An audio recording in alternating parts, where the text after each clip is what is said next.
So what if I told you there was a pill, and I talk about this anytime I give a talk, I say, what if I said there's literally a pill that could help you shed pounds, cut your risk for heart disease, diabetes, and cancer? Would you take it? Yeah. Sounds too good to be true, right?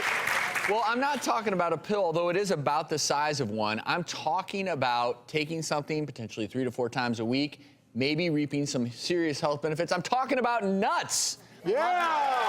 Look,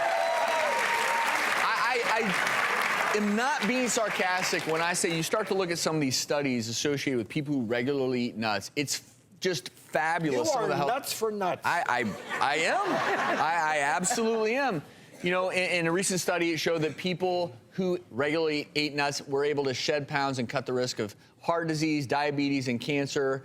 When you look at people who regularly eat nuts, they're actually less likely to be obese. And it seems counterintuitive because what do nuts have in them?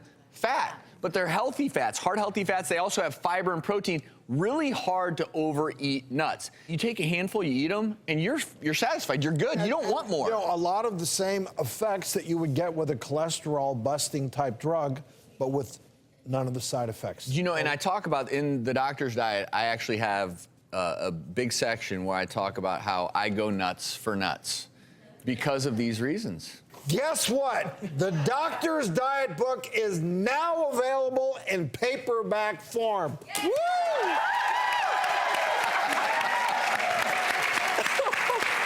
Go get some. There's a whole chapter on nuts. Did you all have a good time? Thanks for hanging out with us. If you missed anything, head to thedoctorstv.com. See you next time.